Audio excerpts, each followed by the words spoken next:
এগুলো কি মাছ? ষাটি মাছ। তো এই মাছের কোথায় কৃমি থাকে আজকে আপনাদেরকে দেখাবো। মাছটা বেছে নিচ্ছি।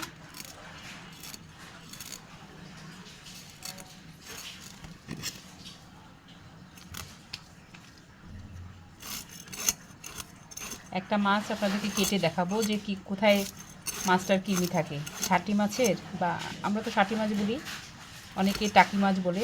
এই টাকি মাছের কোথায় কৃমি থাকে এটা আপনাদেরকে আজকে দেখাবো।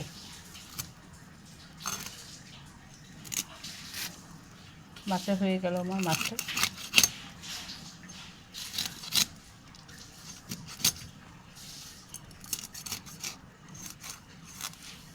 এই দেখুন, এভাবে চিড়ে দিতে হয়। এইখানে কৃমি থাকে, এর লেজে। এটা পুরাটাই কাটতে হয়, লেজ পর্যন্ত এর হলো ঘুড়ি থাকে।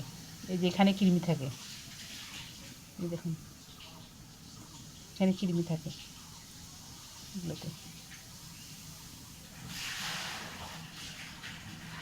ভিডিওটা ভালো লাগলে অবশ্যই শেয়ার করবেন আর একটা ফলো দিয়ে পাশেই থাকবেন।